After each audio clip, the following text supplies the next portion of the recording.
തമിഴ്നാട് മുഖ്യമന്ത്രി M K Stalin രാജിവെച്ചു. ഭരണത്തിലുള്ളപ്പോൾ ജനങ്ങൾക്കായി വികസന പദ്ധതികൾ ആവിഷ്കരിച്ചെന്നും പ്രതിപക്ഷത്തിരിക്കുമ്പോൾ ജനങ്ങൾക്കായി പോരാടുമെന്നും എം കെ സ്റ്റാലിൻ എക്സിൽ കുറിച്ചു. വോട്ടേഴ്സിന് നന്ദിയെന്നും എം കെ സ്റ്റാലിൻ പറഞ്ഞു. വലിയ ദയനീയമായൊരു പരാജയമാണ് DMK സംബന്ധിച്ചിടത്തോളം ഈ തെരഞ്ഞെടുപ്പ് ഉണ്ടായത്. തുടർഭരണമെന്ന പ്രതീക്ഷയിൽ എക്സിറ്റ് പോളുകളടക്കം സമാനമായ തുടർഭരണം ഉണ്ടാകുമെന്ന് പ്രവചിച്ച ഒരു തെരഞ്ഞെടുപ്പിലാണ് അപ്രതീക്ഷിതമായി ആദ്യമായ തെരഞ്ഞെടുപ്പ് രംഗത്തെ കടന്നുവന്ന വിജയുടെ നേതൃത്വത്തിലുള്ള TVK സഖ്യം വൻ ഭൂരിപക്ഷത്തിൽ വിജയിക്കുന്നത്.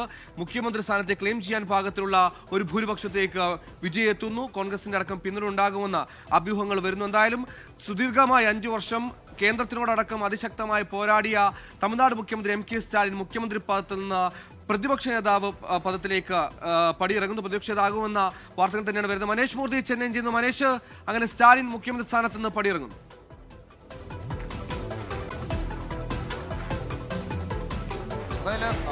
വലിയ പരാജയമാണ് DMK സംബന്ധിച്ച്. 74 സീറ്റുകളിലേക്ക് ഒതുങ്ങി. ഭരണത്തിൽ തുടർഭരണം പ്രതീക്ഷിച്ചായിരുന്നു ഇത്തവണത്തെ തിരഞ്ഞെടുപ്പിൽ ഇറങ്ങിയത്. എന്തായാലും തെരഞ്ഞെടുപ്പിന് തൊട്ടുപിന്നാലെ കൊളത്തൂരിൽ മുഖ്യമന്ത്രി പരാജയപ്പെടുന്ന ഒരു നിലയിലേക്ക് വരെ കാര്യങ്ങൾ എത്തിയിരുന്നു. എന്തായാലും തെരഞ്ഞെടുപ്പിന് തൊട്ടുപിന്നാലെ എന്തായാലും രാജി സമർപ്പിച്ചിട്ടുണ്ട് മുഖ്യമന്ത്രി എം കെ സ്റ്റാലിൻ. ഒരു എക്സ്പോസ്റ്റ് അദ്ദേഹത്തിൻ്റെതായി പുറത്തു വന്നിട്ടുണ്ട്. അദ്ദേഹം പറയുന്നത് തോൽവിയും ജയവും ഒന്നും ഞങ്ങളെ സംബന്ധിച്ച് പ്രശ്നമല്ല. കാരണം അത് രാഷ്ട്രീയ ജീവിതത്തിൽ പലതവണ കണ്ടിട്ടുള്ളതാണ്.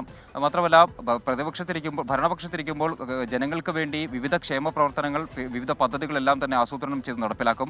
പ്രതിപക്ഷത്തിരിക്കുമ്പോൾ ജനങ്ങളുടെ പ്രശ്നങ്ങൾക്ക് വേണ്ടി, ജനങ്ങളുടെ അവകാശങ്ങൾക്ക് വേണ്ടി പോരാടും. ആ പോരാട്ടം തുടരും എന്ന് തന്നെയാണ് എന്തായാലും സ്റ്റാലിൻ പറയുന്നത്. 74 സീറ്റുകളാണ് DMK സഖ്യത്തിന് ലഭിക്കുകയും ചെയ്തിട്ടുള്ളത്. അതിന് തൊട്ടു പിന്നാലെയാണ് ഇപ്പോൾ രാജി. മാത്രമല്ല വലിയ രീതിയിൽ ചർച്ചയായതാണ് കൊളത്തൂരിലെ മുഖ്യമന്ത്രിയുടെ പരാജയം എന്ന് പറയുന്നത്. ആ ഒരു പരാജയത്തിൻ്റെ ഒരു ഞെട്ടൽ എന്തായാലും DMKക്കകത്ത് ഉണ്ട് താനും. എന്തായാലും അതിന് പിന്നാലെ ഇപ്പോൾ രാജി സമർപ്പിച്ചിരിക്കുന്നു എന്നുള്ളതാണ് ഏറ്റവും പുതിയ വിവരമായി പുറത്തു വരുന്നത്. ഉദയനിധി സ്റ്റാലിൻ, ഉപമുഖ്യമന്ത്രിയായിരുന്ന ഉദയനിധി സ്റ്റാലിനെ പ്രതിപക്ഷ നേതാവ് സ്ഥാനത്തേക്ക് പരിഗണിക്കുന്നു എന്നുള്ളൊരു വിവരവും ഇപ്പോൾ പുറത്തു വരുന്നുണ്ട്. സുഹൈൽ,